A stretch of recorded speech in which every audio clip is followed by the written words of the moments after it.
For the second consecutive year, Luke Fickell and the Wisconsin Badgers are going to the transfer portal to find a one-year solution at quarterback. It's former Miami Hurricane Tyler Van Dyke that's going to be the guy for the Wisconsin Badgers next season. He has had his ups and downs as the QB in Coral Gables. What version of TVD will we find in Madison next season? From LA to Piscataway, all Big Ten all year long. This is Big Ten 10.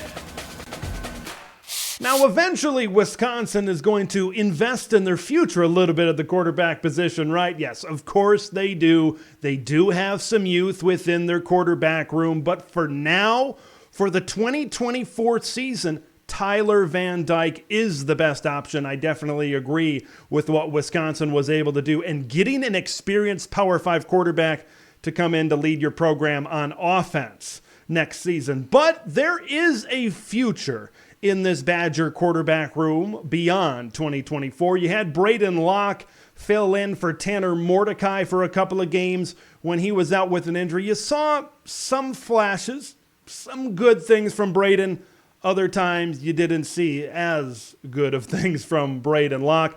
They got a guy coming in that's going to be a freshman this year in Mabry Matoyer that Badger fans are really excited about. Kind of a high 3-star, low 4-star type of guy. If he can be in this system and learn maybe for a couple of years, he could be the future of the quarterback position in the quarterback room at the University of Wisconsin. But let's focus on this season. Let's focus on Tyler Van Dyke. We need to learn something, and when I say we, I may be talking to Wisconsin fans, and I may be talking to me. I'm looking in the mirror just a little bit as well, because if you want to kind of get a vision and get a picture of what might happen with TVD in 2024, you got to look back to 2023. There were very high expectations in year one with Tanner Mordecai and Phil Longo coming together to form this dairy raid offense, but it never seemed to click. Injuries got in the way, and just an overall lack of continuity sometimes and lack of consistency with Tanner in this offense really got in the way. Manage expectations, Wisconsin. You had sky high for Tanner, and he didn't meet those expectations. This offense did not meet those expectations. Tyler Van Dyke could be really, really good. But like Tanner Mordecai, he's maybe had some inconsistency problems as well. And there is also the chance that those could possibly rear their ugly head in 2024. But for now, we have to remain optimistic. We have to look at the positives that Tyler Van Dyke brings to this program, but we're going to manage our expectations and not get too high on the guy, at least from December of 2023, when we've still got 8 months, we've still got 9 months before the 2024 season really kicks into gear. When you start to look at the positives of Tyler Van Dyke, it starts with his first year as a starting quarterback. Back in 2021, he won ACC Rookie of the Year. Now, here's the key. His offensive coordinator that season was Rhett Lashley, who is now the head coach at SMU. Lashley has compiled an 18-8 record since becoming the head coach of the Mustangs. Now, what do we know about Rhett? Wide open, air raid type of offense. Sound familiar? It sounds what Phil Longo really wants to do, what he did at UNC, and eventually what he's going to do here at the University of Wisconsin. You go back to 2021, for Tyler Van Dyke, his last 6 games of 21, he threw for over 300 yards in every one of those last 6 games. His last 7 games, he had 33 or more pass attempts in all of those 7 games, including 4 games with over 42 pass attempts. He's got 11 career 300-yard games. This guy has plenty of experience at the Power 5 level. Remember, Tanner Mordecai was Group of 5. Got plenty of experience in the ACC throwing the football and really throwing the football well. When you look at his career numbers, these are solid numbers. This is a good quarterback. You just need to get the good side of Tyler Van Dyke. In the 2022 season, the 2023 season, right? I know we're trying to focus on the positives, but that's where maybe the downturn starts to happen. Injuries were kind of sprinkled in there. 2023 this year, he turned the football over a good amount, had a career-high 12 interceptions, and he was actually benched late in the season. Now, Emory Williams, the quarterback that came in for him, suffered a season-ending injury. Really, the game that Tyler Van Dyke was benched, so then TVD was able to jump back in to the starting lineups. But injuries and just inconsistent play, and the third offensive coordinator in 3 years are some of the issues that plagued Tyler Van Dyke towards the end of his Miami career. We've seen it so many times in the transfer portal. A new start, a fresh perspective can really revitalize someone's career. Heck, look at those two Heisman candidates from Oregon and Washington this year. Bo Nix was average in the SEC at Auburn. You get him into a system, you get him into an offense that really takes advantage of his talents, and you see where he went. Look at where Michael Penix was in 2021, throwing a bunch of interceptions early in that season, and injuries as well kind of brought down Michael Penix. But then he ends up going to Washington, and he leads the Huskies to an undefeated season in the final Pac-12 title.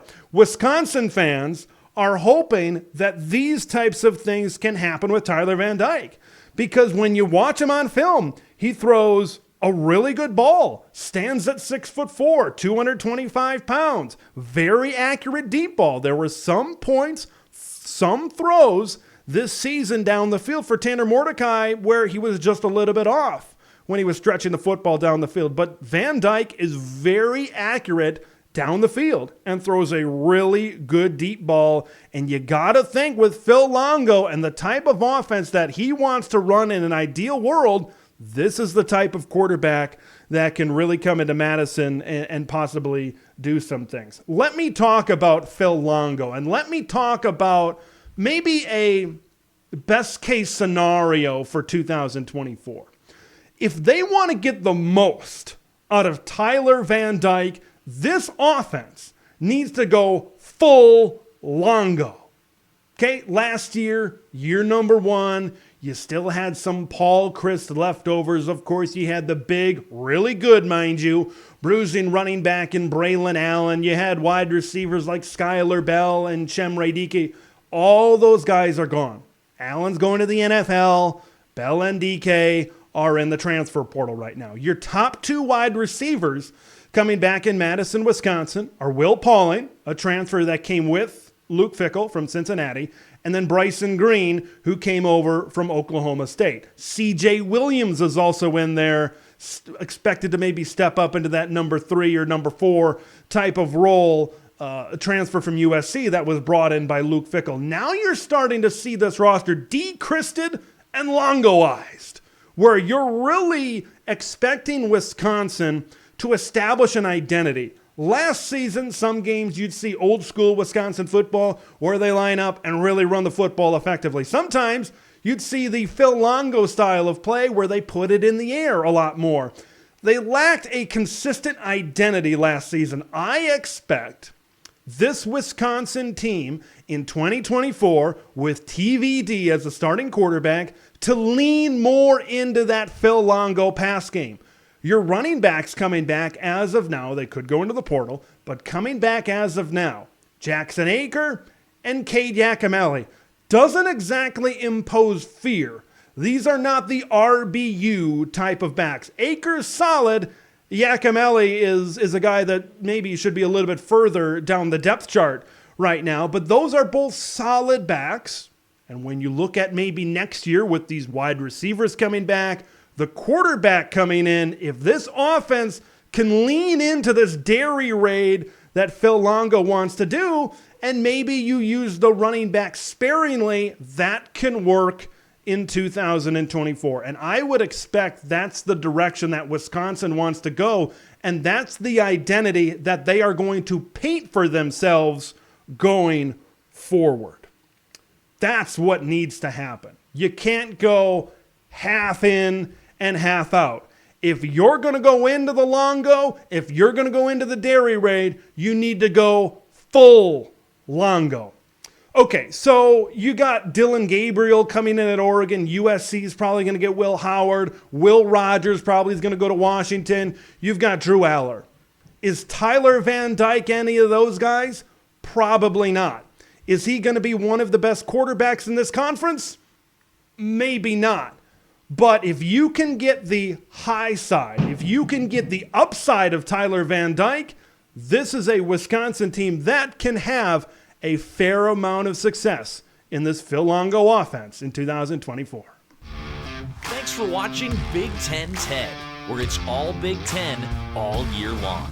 Make sure to like the video to spread the word of Big Ten TED to the masses, and subscribe to the channel for updates on Big Ten content that drops every day.